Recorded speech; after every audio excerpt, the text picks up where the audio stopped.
Grábenme, muchachos, porque quiero rescatar para la gente que nos está viendo y que no tuvo la oportunidad de ver Sin Censura Nocturno anoche, la entrevista que nos concedió el doctor Santiago Nieto, en donde hablamos precisamente de si se abriría una investigación contra el juez que absolvió al Güero Palma y que buscaba liberarlo, entre otras muchas cosas. Hablamos de cabeza de vaca, de qué sigue en ese proceso. Fue una plática, como siempre, dura, al punto, con el titular de la Unidad de Inteligencia Financiera, Santiago Nieto, quien volvió a dejar la víbora chillando aquí en Sin Censura. Al doctor Santiago Nieto, titular de la Unidad de Inteligencia Financiera de la Secretaría de Hacienda y Crédito Público, que se enlace con nosotros. Doctor, buenas tardes, buenas noches, ¿cómo le va? ¿Qué tal? Muy buenas tardes, Vicente. Un saludo a ti y a tu auditorio.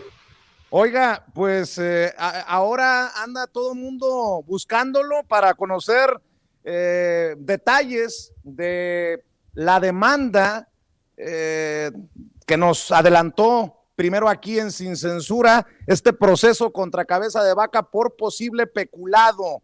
¿Ya se presentó, doctor? ¿Qué nos puede decir acerca de esto? Sí, ya hemos presentado, desde marzo, del año 2020, recibimos solicitudes de información por parte de varias áreas de la Fiscalía General de la República. Al hacer el análisis de la propia información que le habíamos entregado a la Fiscalía, vimos que había elementos suficientes a nuestro punto de vista para poder proceder penalmente en contra del señor Cabeza de Vaca.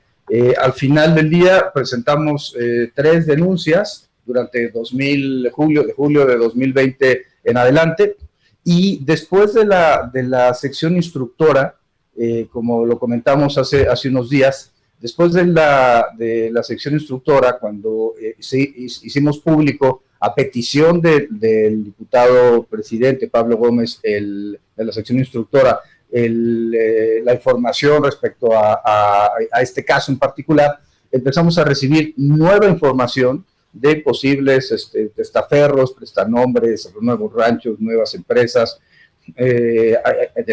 otro tipo de despachos, y encontramos, como te lo comenté en una ocasión, en la entrevista anterior en Sin Censura, encontramos este aviso que presenta el despacho norteamericano Dallas para reportar que va a tener como cliente a un PEP, un gobernante extranjero, y por ello es una especie de debida diligencia del cliente. Y ahí vienen datos que son realmente importantes, que la esposa del señor Cabeza de Vaca presentó un depósito, es un depósito por $100,000 en efectivo, $100,000, es decir, 2 millones de pesos solamente como depósito, y tenían un cobro de $1,650 la hora a partir de este documento que vimos y que en su momento lo hice público en tu programa. ¿Por qué es importante esto? Porque en ese documento se señala que es el gobierno de Tamaulipas, la Casa de Gobierno de Tamaulipas, el lugar donde se firma el convenio, el contrato, y la sede, digamos, de la representación, el lugar, digamos, para oír y recibir notificaciones. Entonces, esta nos motivó a presentar una 4ª denuncia por peculado, en virtud de que están utilizando bienes públicos, la Casa de Gobierno, para fines privados, y finalmente, con toda la información posterior que se recibió en la unidad, pues se presentó una 5ª denuncia por enriquecimiento ilícito, lavado de dinero, en los temas sobre todo vinculados con los campos de energía eólica y con la información proveniente del propio estado de Tamaulipas. Muchas ciudadanas y ciudadanos nos mandaron información quejándose de varias cosas, de la operación del propio gobierno del estado en temas ilícitos, y bueno, nosotros lo que hicimos fue conjuntar y entregar la información. Como se ha hecho público, la sección instructora señaló que se había acreditado el tema de defraudación fiscal, que fue el primero que fue presentado por parte de la Fiscalía General de la República, pero con ello fue aprobado en el Pleno el proceso de declaración de procedencia, y en este momento nos encontramos en esto.